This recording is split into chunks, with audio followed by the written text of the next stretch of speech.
Helianthora heterodoxa crossnutan, Helianthora yang banyak beredar terutama di Indonesia.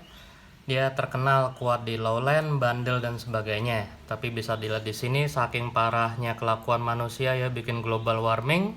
Cuaca kemarau di Jakarta kali ini makan banyak korban. Nih Helianthora dulunya gede-gede, sekarang bisa dilihat dia stres berat di sini. Ya ini kondisi yang sebenarnya wajar ya. Karena kondisi di perkotaan Jakarta sekarang kan bisa sampai 34, dan walaupun dia sebenarnya kuat, tapi Helianthora mau bagaimanapun tetap tanaman yang sebenarnya butuh suhu yang sejuk, atau di kategori tanaman karnivora intermediate dia sebenarnya paling optimal. Di sini saya akan mencoba menyelamatkan Helianthora ini. Bisa lihat walaupun mereka stres, tapi mereka mengeluarkan banyak basal atau titik tumbuh baru sebagai upaya mereka untuk bertahan hidup. Untuk mengurangi resiko stres dan juga mengurangi resiko serangan patogen, saya akan mencoba menyingkirkan bagian-bagian sudah mati dan mencoba memisahkan mereka. Saya jadiin satu di pot-pot. Sama seperti teknik-teknik sebelumnya, kita coba bongkar dulu semuanya. Kita akan lihat dulu kondisi kesehatan akarnya mereka bagaimana, rimpang atau rizomnya mereka bagaimana.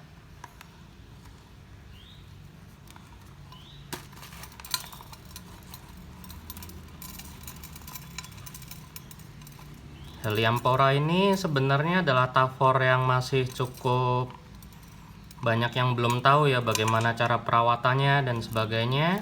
Sebenarnya mereka relatif kuat, tumbuh di media apapun. Mereka juga bisa kita kasih pupuk osmokot, tidak seperti beberapa tafor sensitif seperti Sara purpurea atau beberapa Drosera yang tidak kuat osmokot.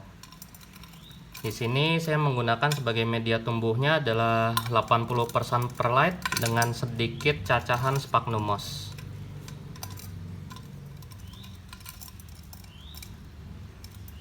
Dan tentunya saya topping juga dengan sphagnum moss hidup. Dari ketebalannya bisa dilihat nih usianya udah sekitar 1,5 tahun lebih.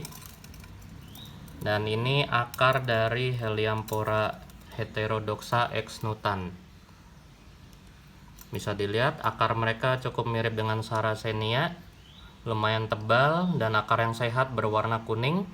Dan mereka relatif tahan dengan mineral. Tapi kunci dari merawat Helianthora adalah walaupun di habitatnya mereka hidup di air yang menggenang, tapi jangan pernah sekali-kali mencoba memelihara Helianthora di lingkungan yang becek. Karena air di perkotaan itu juga relatif kotor, banyak patogen. Sedangkan kalau di alam kan sirkulasinya terbuka dan airnya cenderung mengalir terus, ada sirkulasi pergantian air juga. Ini saya pisahkan dulu moss hidupnya dengan hati-hati. Perlu diingat juga kenapa saya nambahin moss adalah moss ini dia menahan kelembapan juga. Dan Helianthora ini kan asli hidup di lingkungan yang relatif sangat lembab. Jadi mestinya pada saat suhu dingin, moss ini bisa menambah kelembapan juga dan ikut memperbesar ukuran dari kantong Helianthora ini. Cuman karena sekarang musim kemaraunya parah, jadi terpaksa saya harus melakukan tindakan ini. Nah ini wujudnya kira-kira Helianthora kalau yang belum pernah lihat. Dia relatif mirip dengan Sarracenia. Cuman kalau Sarracenia rimpang atau rizomnya itu sangat kelihatan sekali ya. Kalau dia kurang lebih seperti ini, tidak terlalu terlihat dan dia langsung ke akarnya. Dan akar Sarracenia biasanya relatif lebih tebal dan berwarna kuning. Di sini saya akan mencoba mencari titik di mana saya bisa memisahkan mereka. Di bagian-bagian kotor kita bersihkan dahulu.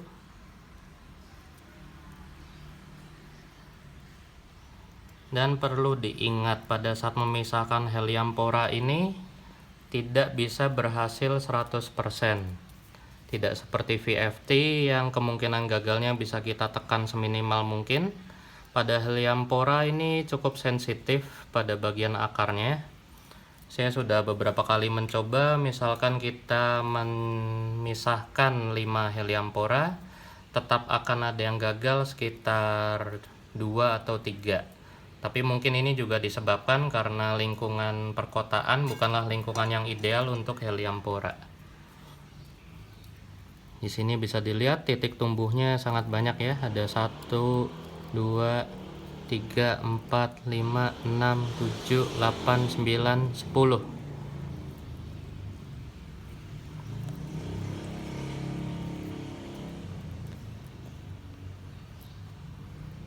Nah, bagian yang seperti ini bisa kita potong. Usahakan potongannya sedekat mungkin dengan bagian yang putih dan sehat. Kita tarik pelan-pelan. Nah, bagian seperti ini tuh bisa kita setek. Untuk penyetekan agar lembab, saya juga memakai sphagnum moss yang tidak dipotong-potong dan sudah saya steril dengan microwave. Saya bungkus rapat, tapi jangan ditekan, jadi cukup ada rongga untuk akar yang bernafas dan selanjutnya membentuk akar baru. Kemudian seperti biasa kita masukkan ke pot.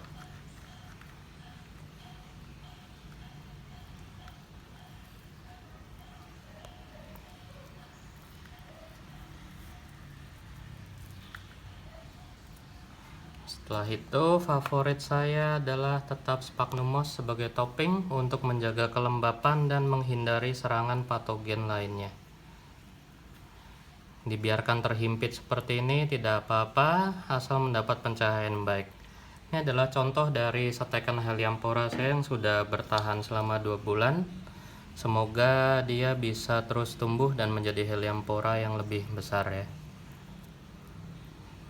Pertumbuhannya relatif cukup lambat karena lingkungan perkotaan. Kalau kita bisa provide dia dengan suhu yang lebih dingin, dia akan lebih cepat dan warnanya bisa lebih merah. Oke, sekian teman-teman, selamat dicoba triknya.